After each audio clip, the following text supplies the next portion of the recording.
Todos te dicen que tenés que aprender a caminar antes de bailar. ¿Será así o es una fantasía de algunos maestros y milongueros? ¿Por qué hay que aprender a caminar en el tango? En este video lo vamos a ver. Seguime hasta el final. Mi nombre es Gustavo Bencé-Crisabá y hoy te quiero compartir un tema más desafiante que ponerse a meditar durante una manifestación. Y me estoy refiriendo a ¿por qué hay que caminar en el tango? A si debiéramos aprender primero a caminar y luego aprender a realizar figuras, o si podemos empezar en el tango con el aprendizaje de movimientos que nos entretengan más que poner un pie delante de otro o detrás de otro. Un aspecto que puede parecer trivial, pero que es fundamental para entender la esencia del tango y su práctica. Porque lo cierto es que caminar en el tango no es solo un acto físico, sino que es una manifestación de conexión emocional y musicalidad. Digo, cuando hablamos de caminar, de la caminata en el tango, nos referimos a la forma en que los bailarines se desplazan por la pista, creando un diálogo constante entre los cuerpos, el ritmo y la melodía. Yo sé que muchos milongueros y maestros tradicionales defienden la idea de que el tango es, ante todo, caminar con elegancia y compás, como alguna vez dijo el milonguero Giuseppe Giambussi, apodado el Tarila, durante la época de oro. Sé que para muchos bailarines la caminata puede convertirse en un arte muy valorado, pero ¿realmente es tan importante poner tanto énfasis en la caminata?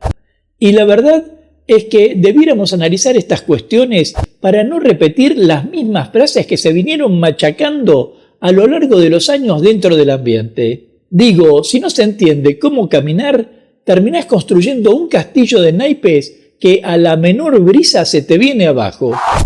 ¿Qué naipe? Yo me hice un castillo con libro de tango y cuando estaba por poner el último se me cayó. Y no había brisa. Pero aquí quiero plantearte que varias veces escuchamos: antes de bailar tenés que aprender a caminar, che. O si no sabés caminar, no sabés bailar.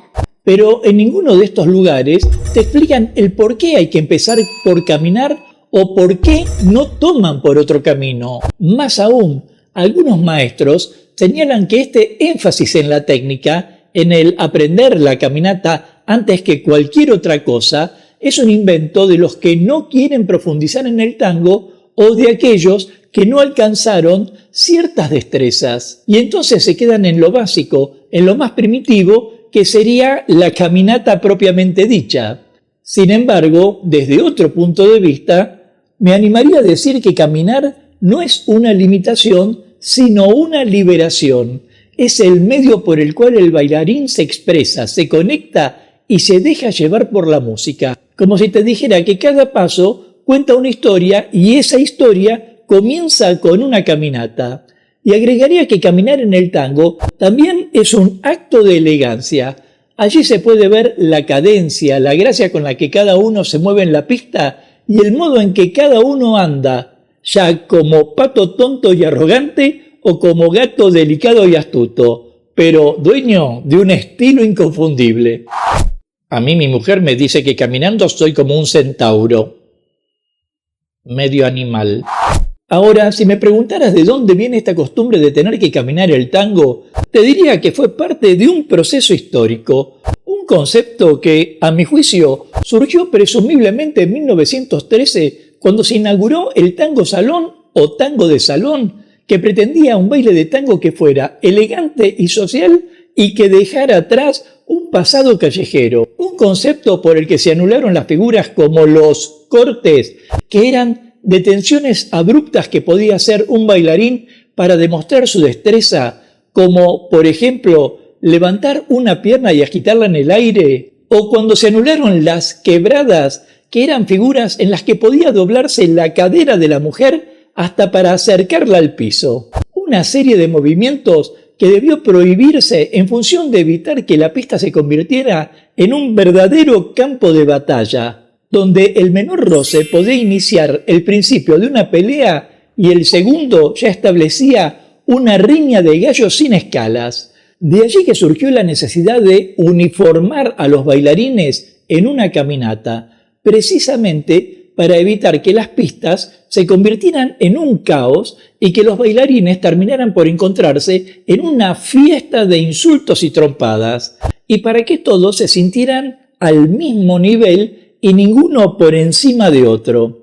Y lo cierto es que este nuevo enfoque no solo preservó la armonía en la pista, sino que también permitió que más personas disfrutaran del tango al hacerlo más accesible y menos intimidante.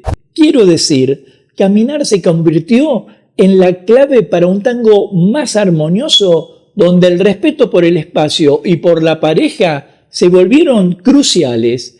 La pista de baile ya no era un lugar de competencia, sino un espacio de encuentro. Totalmente de acuerdo. En ese espacio de encuentro, más de una vez me encuentro perdido. Pero el tango, a pesar de su esencia de caminar, es una danza compuesta de figuras. Desde las quebradas hasta los sanguchitos, enrosques y volcadas, el tango siempre se caracterizó por su creatividad y la riqueza de sus figuras. Sin embargo, hay alumnos que me preguntan si es realmente necesario aprender a caminar cuando a veces te encontrás en una pista donde hay espacio suficiente para realizar voleos altos y grandes sacadas. Y la respuesta es sí, sí. Aunque el tango pueda parecer un campo de juego donde cada pareja practique figuritas, la base de toda esa creatividad radica en la caminata. Porque aprender a caminar en el tango no solo es fundamental para construir figuras, sino que también es crucial para mantener la conexión con la pareja y con la música. Sin un buen manejo del espacio y del movimiento básico, incluso las figuras más impresionantes terminan por convertirse en movimientos torpes y descoordinados. Y ni hablar de los problemas que podría acarrear en la pista.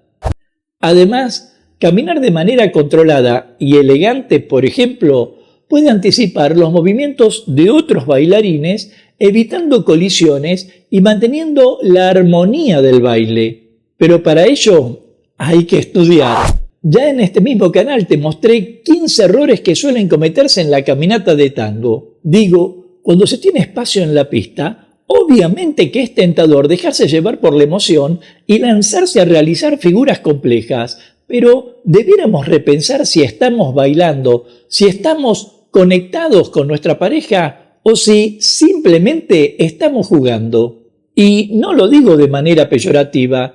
El arte de caminar en el tango incorpora un elemento lúdico y es completamente válido disfrutar del tango a través del juego y la improvisación. Pero, ¿qué pasaría si elimináramos todas las figuras del tango y nos limitáramos exclusivamente a caminar?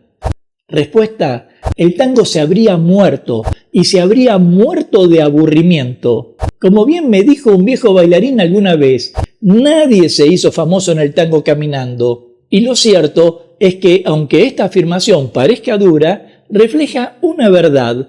El tango es un arte que necesita del asombro y la creatividad. Si te parece que es así o no, déjame tu comentario y de paso forma parte de la comunidad Tango Milonga suscribiéndote ya a este canal y activando la campanita de notificaciones para enterarte rápidamente de cuándo aparecerá el próximo video de clases, cultura o actualidad de tango argentino. Sea como fuere, aprender a caminar el tango significa desarrollar postura, equilibrio y conexión con la música. Es la llave que abre las puertas del baile. Y si bien la diversidad de movimientos y figuras son lo que realmente alimenta el tango, todo camino comienza por un primer paso. Y en ello es esencial que los maestros que defienden el tango más tradicional, conocido como milonguero, enseñen con conciencia y claridad.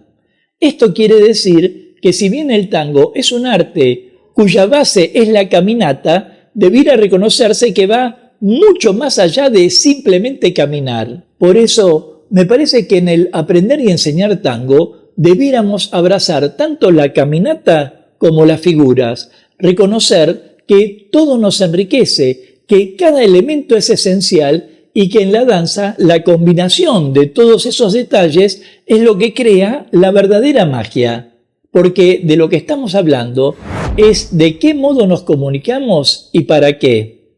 Y si encontramos las palabras con que todos nos entiendan, ya estaremos dando un primer paso en el discurso de las emociones. Nos vemos en breve mientras paso a paso pasa la cultura.